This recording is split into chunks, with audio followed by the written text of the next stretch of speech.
Assalamualaikum warahmatullahi wabarakatuh. Di video kali ini kami ingin menjelaskan materi tentang HAM dan politik internasional model spiral. Perkenalkan, nama saya Miftahul Janah. Nama saya Tiara Safira Podungge. Halo, nama saya Tovan Astung Navario. Nama saya Fiel Rizky Ali. Nama saya Willy Rizky. Nama saya William Rizky. Apa itu HAM? HAM yaitu seperangkat nilai universal yang disepakati bersama di antara negara-negara beradab. Ada 3 instrumen utama HAM. Yang pertama, DUHAM, yang kedua ICCPR, yang ketiga ICESCR. DUHAM adalah sebuah deklarasi yang diadopsi oleh Majelis Umum PBB pada tanggal 10 Desember 1948 di Palais de Caillot, Paris, Prancis, melalui General Assembly Resolution 217A. Deklarasi ini merupakan standar umum yang menyatakan bahwa hak asasi manusia secara internasional haruslah dilindungi. Selanjutnya adalah poin pembahasan spiral model. Spiral model sendiri ini ditemukan bertepatan dengan ulang tahun ke-50 UDHR atau Universal Declaration of Human Rights, yang dimana para sarjana seperti Thomas Ries, Catherine Sitting, dan Stephen Roth menerbitkan buku The Power of Human Rights. Para sarjana ini mengembangkan spiral model untuk menggambarkan bagaimana proses atau tahapan sebuah negara sebelum menerima norma-norma HAM sebagai bagian dari praktik domestik di negaranya. Jadi agar sebuah negara dapat menerima atau menerapkan norma-norma HAM internasional ke dalam negaranya, maka harus melalui 5 tahapan dari Spiral Model of Human Rights Development. Fase-fase tersebut adalah fase represi atau repression, kemudian fase denial atau penyangkalan, fase pengakuan taktis atau tactical concession, kemudian fase penerimaan keadaan atau perspective status, dan fase pelaksanaan aturan secara konsisten atau rule consistent behavior. Fase-fase model spiral menurut Thomas Ries dan Catherine Sitting. Yang pertama itu ada fase represi atau fase represi. Fase ini di mana sebuah negara belum mendapatkan norma-norma HAM serta peraturan-peraturan HAM dan belum tahu bagaimana pelanggaran-pelanggaran HAM itu bisa terjadi. Biasanya peraturan-peraturan serta norma-norma HAM itu dibawa oleh NGO untuk masuk ke negara represi tersebut. Yang kedua itu ada fase penolakan. Di fase ini di mana negara-negara yang pelaku represif ini menyangkal melakukan pelanggaran-pelanggaran terkait norma dan HAM yang mereka telah langgar. Dan di tahap ini sebenarnya merupakan tahap-tahap yang baik karena negara-negara yang tertutup terhadap dunia masyarakat internasional mengenai HAM bisa lebih terbuka, lebih membuka diri kepada dunia internasional dan lebih dikenal lagi, dan mungkin bisa lebih mengetahui bagaimana perkembangan HAM di dunia internasional. Yang ketiga itu ada fase pengakuan secara taktis. Di fase-fase ini jaringan-jaringan antar negara-negara liberal, NGO, serta organisasi internasional dan juga kelompok oposisi sudah mereka memiliki jaringan-jaringan yang lebih kuat lagi, dan negara represif mulai menunjukkan dukungannya terhadap norma serta HAM di internasional demi menahan protes dari masyarakat internasional. Yang keempat itu ada fase keadaan penerima atau fase preskriptif, merupakan fase di mana dilegalkannya sebuah kebijakan HAM yang baru, dan di mana masyarakat setuju akan kebijakan HAM tersebut, dan serta negara-negara sendiri mulai memperkuat lembaga-lembaga HAM serta meratifikasi beberapa perjanjian internasional yang dikira mungkin salah dan diperbaiki untuk menjadi lebih baik lagi.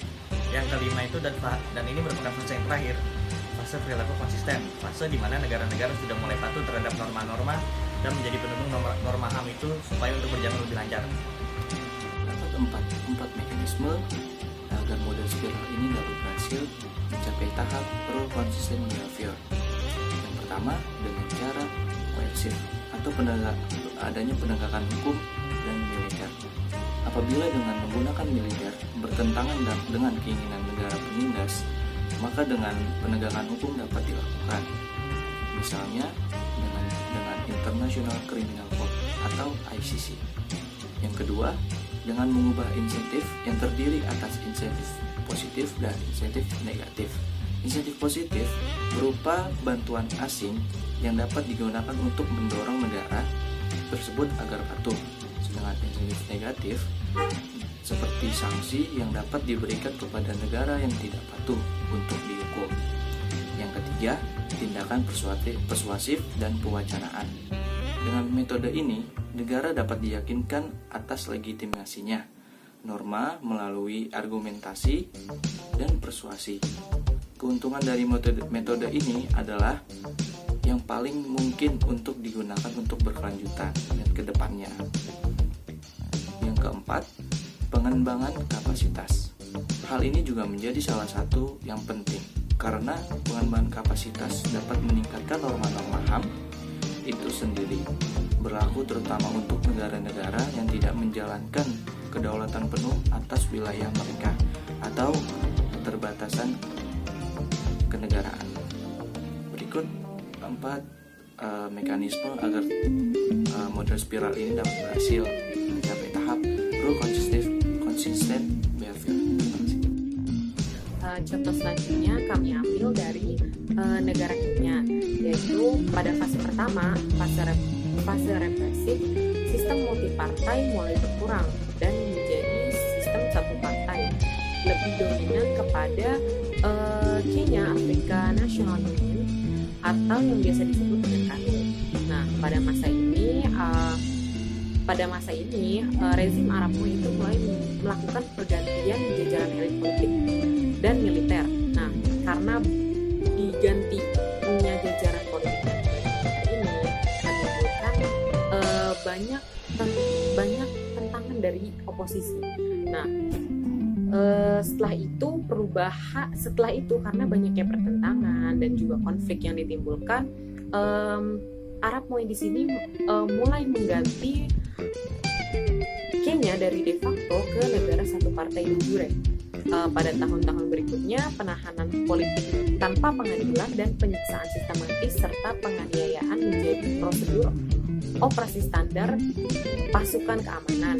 Nah, karena dilakukannya hal tersebut yang juga dinilai sebagai pelanggaran HAM, nah di sini organisasi-organisasi internasional HAM mulai menyoroti situasi pelanggaran HAM yang terjadi di Kenya. Nah, selanjutnya memasuki kepada fase kedua di Kenya, yaitu fase mobilisasi awal dan penyangkalan. Nah, di sini mulai terjadi banyak organisasi internasional yang menyoroti pelanggaran HAM yang terjadi di Kenya. Nah, Kenya juga mulai menjadi sasaran komunitas HAM pada tahun 1984. Nah, dan juga tapi masih terjadi represi terbuka. Nah, selanjutnya organisasi HAM mulai melakukan pelaporan karena banyaknya terjadi pelanggaran HAM di Kenya. Nah, seperti yang dilaporkan oleh saksi mata dari Norwegia, terjadi pembantaian etnis Somalia di landasan udara di Wagala dekat ibu kota provinsi Wajir. Nah, ia melaporkan ini ke Amnesty International. Kemudian Amnesty International menuntut dibentuknya sebuah komisi independen untuk menyelidiki pembantaian tersebut. Nah, pada masa ini Norwegia dengan Skandinavia jadi negara katalis untuk memobilisasi HAM internasional di negara Kenya. Nah, mulai banyak tuduhan yang terjadi, tuduhan penyiksaan di rezim Arab Moi ini, namun disangkal oleh rezim tersebut, dan mobilisasi internasional di domestik pada fase ini mulai menguat.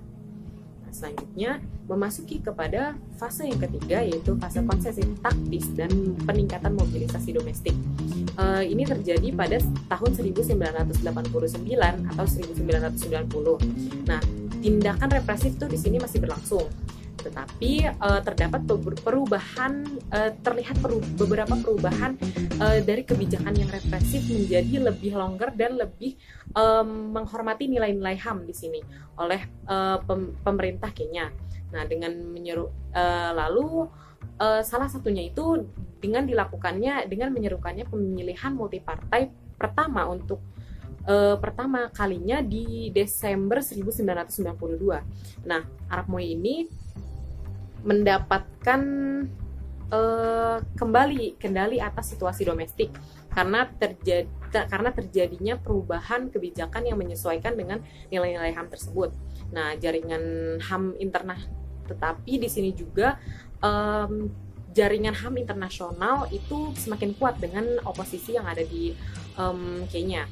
Nah, kedua, pemerintah Kenya mencabut larangannya terhadap perwakilan Amnesty Internasional yang mengunjungi negara tersebut. Nah, selanjutnya juga pada bulan Februari 1997, pemerintah Kenya menyetujui konvensi PBB untuk menentang penyiksaan dan perlakuan atau hukuman yang kejam. Nah, tidak manusiawi atau degrading. Jaringan internasional meneruskan pelaporannya sepanjang tahun dan menerbitkan 3 laporan hak asasi manusia yang luas sebelum pemilihan umum berikutnya pada akhir 1997. Nah, di sini terlihat bahwa mobilisasi yang terjadi di Kenya ini oleh organisasi-organisasi internasional HAM itu semakin menguat dengan sebagian kecil dari oposisi di domestik. Nah, terus lalu juga di sini mulai terlihat bahwa setelah fase penyangkalan dari negara Kenya ini, yaitu fase yang kedua. Nah, di fase yang ketiga itu mulai terlihat bahwa rezim di sini sudah mulai longgar, sudah mulai mau memasukkan nilai-nilai HAM-nya ke dalam kebijakan-kebijakannya dan mulai menghormati dari HAM internasional itu sendiri. Nah, di sini Kenya sedang menuju ke penyempurnaan fase ketiga. Nah, dibandingkan dengan Uganda sudah mulai menuju di fase keempat dan akan menuju ke fase yang terakhir, yaitu fase yang kelima. Saya di sini akan menyimpulkan materi-materi yang telah dibahas oleh teman-teman saya. Saya akan menyimpulkan sedikit dari materi-materinya itu. Oke. Dari materi-materi yang telah dibahas tadi, kita simpulkan bahwa HAM internasional adalah pelindung hak asasi manusia yang merupakan bentuk perwujudan dari sikap setiap negara untuk melindungi hak warga negaranya. Dengan demikian, masyarakat internasional mendapat perlindungan lebih dan perhatian khusus untuk dapat hidup dengan damai. Dengan adanya spiral mode yang dicetuskan oleh Thomas Reis dan Catherine Seeking membuat bentuk baru dalam perjuangan hak asasi manusia dalam 4 tahap tersebut, hingga mendapatkan haknya sebagai manusia. Tidak mudah bagi suatu negara dalam memperjuangkan hak asasi warga negaranya yang bisa saja terdapat aturan tersendiri dalam perjuangan hak manusia itu sendiri.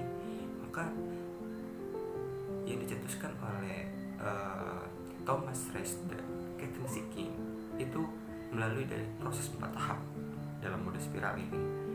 Jadi untuk memperjuangkan hak asasi manusia itu bukan hanya sekedar memperjuangkan atau dengan mulut saja atau dengan hanya membantu mereka saja, tapi ada fase-fase yang harus kita lalui untuk memperjuangkan hak manusia tersebut.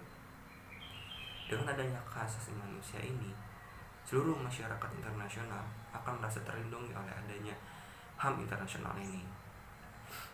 Mungkin itu saja kesimpulan singkat dari saya. Kurang lebih mohon maaf. Wassalamualaikum warahmatullahi wabarakatuh.